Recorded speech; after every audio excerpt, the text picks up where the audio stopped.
Hello and welcome to Brodual. Today we've got our second installment of Fallout 4 bits and bobs. This is a series where we outline several recent mods in a short and to the point fashion. We've decided to scrap the weekly idea and we'll be bringing you more Fallout 4 mods during the week too. So without further delay, let's jump straight into it with our first mod, the full dialogue interface. This was a hugely requested feature when the game was first released. It basically changes it so instead of the 4 basic spin wheel options you usually have in Fallout 4, it'll now have the full phrase of what you'll reply with instead. It'll also now be in a downwards menu like in previous Bethesda games. So for example, before it would have just said sarcasm, but now with the mod installed, it'll actually show you what your sarcastic reply will entail, leaving nothing to chance.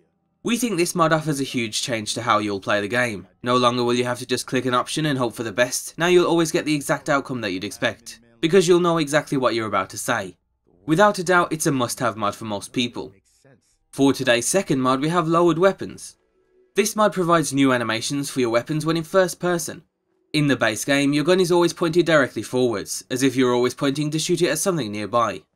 And while it's always good to be on your guard in Fallout 4 with all the enemies around, we found it to be quite annoying.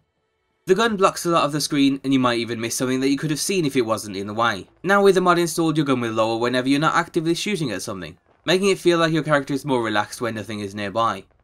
As of right now, the transition is instant, but the author hopes to make a transitioning effect in the next version. When we first saw this mod on the Nexus, it was an immediate download for us. You still have your weapon up when firing, while also letting you see more of the game when you're not. The third mod we have is a smaller one by the name of Value Per Weight Indicator. Just as the name suggests, the mod adds a small note of what your items are worth and what they weigh, then divides the two numbers to get its value to weight ratio. For example, if an item weighs 3 and it's worth 15 caps, its value to weight will be 5. Things can get much more complicated when you go into the higher numbers or when trying to manage multiple items at the same time. So the mod makes that a whole lot easier. It doesn't entirely fix the issue of having to loot absolutely everything in Fallout 4, but it can certainly help you decide if you want to loot one item or the other when you're low on carry weight. Another mod to try out is the Texture Optimization project. This is a project that aims to increase FPS on low to mid NPCs. It does this by optimizing and reducing the resolution of ground textures in the vanilla game, while having no real effect on the visuals. It's one of those mods that seems complicated in theory, but really the effect it has in game will be unnoticeable at worst, and a decent boost of frames at best. As you can see from the before and after, you can't really tell the mod is installed. But thanks to better compression of the textures, you'll hopefully save around 3 to 4 frames per second with the mod installed. If you've ever noticed a drop in frames when looking around, then this is definitely worth testing to see if it makes things any better. And finally, the last mod we have for you today isn't a mod at all, but a mod manager.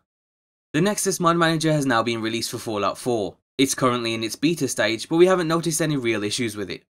If you've used the mod manager before, then you'll know exactly what to expect. And for those of you that haven't, we'll have a guide up shortly letting you know exactly how to set up and install mods with the manager. If you're from the future, then you can click the annotation or find a link down below. And that's it for today's bits and bobs. If you're interested in any of today's mods, you can find everything you need down below. And as always, be sure to leave endorsements on any mods you enjoy. And just before we wrap up today's spotlight, we'd like to thank WeMesh for sponsoring this episode. WeMesh is a video watching app that lets you share and watch videos with friends in perfect sync. It's great for watching movie trailers, let's plays, or even our videos with friends from anywhere in the world at the exact same time. You can even talk or chat via text while watching too, and to get it today you can find a link in the description below. And as always, be sure to check out g2a.com for some cheap games, and thanks for watching.